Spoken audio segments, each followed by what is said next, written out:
And great to see you. Now, up there's a guy called Dave Crowder visiting church. Dave Crowder and his band. Would you stand up for us so people can see? There you go. Yeah. Here with Billy Graham Association, Franklin Graham travelling through Australia, holding crusades 60 years after his father first came to Australia. So anyway, good to have you guys here. Yeah, it is. The time you came to Hillsong conference one of these years too. That's a seriously big beard. It could even be like a USA world record, I think. Revival is in the air. When I was about 13, I went to a camp, a summer camp.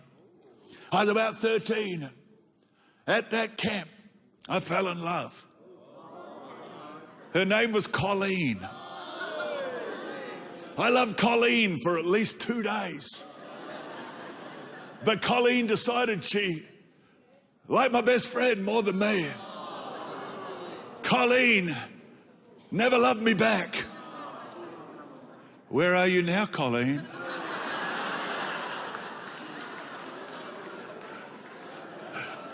Colleen never loved me back.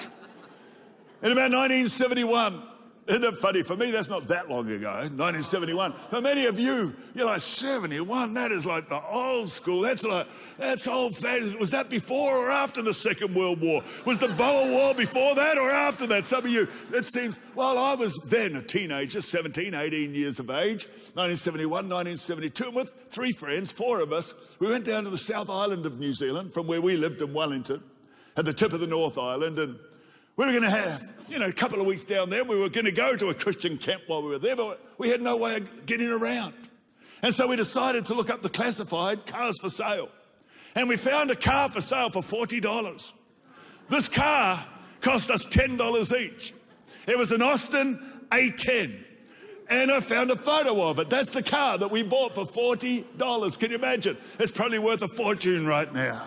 Well, that's me that you can only barely see in the far left behind the driver's door. And then my friend Murray Averill, who heads up Hillsong College now in Brisbane. That's him with his head in the bonnet. He actually had no clue what he was looking at because he's certainly not mechanical. And the other guy was another friend there with the guitar. Well, listen to that. That car was amazing. $40. And it was automatic before automatic transmission was invented. Because what would happen is you'd put it in first and you'd take off. And it would jump out of gear so hard, it would literally jump straight into second gear. You'd put it into first gear and off you go, boom, boom. We used to love it and you didn't have to. It was awesome. What a car. Well, we bought it for 2 weeks. We thought we'll use it for 2 weeks, and if it's still going, we'll just leave it on the side of the road or whatever. But hey, it wouldn't stop. The car just kept going and going and going. It was so good that we took it back with us to the North Island. And my friend Murray, who's a pastor in our church now, for at least 12 months, maybe 18 months, he just kept driving that Austin A10. $40, $10 each, 1936 car. It loved us for a long time. But the day came when we still loved our Austin. But Austin stopped loving us back. Here's the thing, Murray reminded me when I was in Brisbane on Friday night. He reminded me that after the motor blew up, we actually sold it for $20.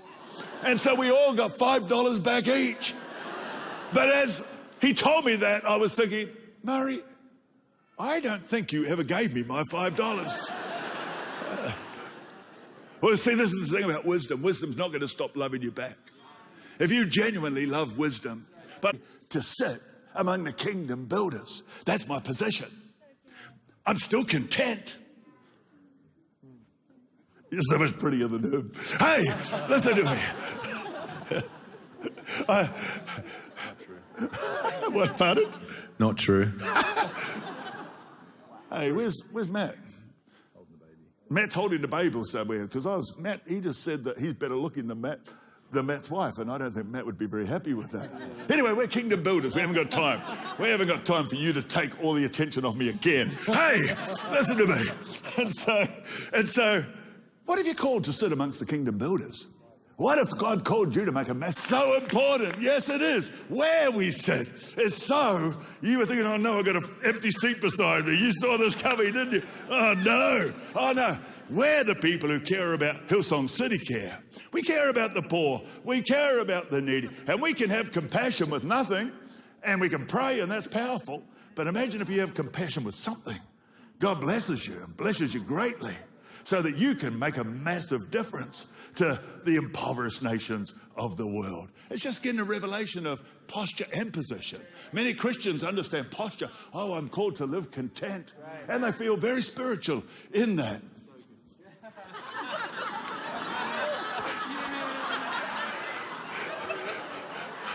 Hey.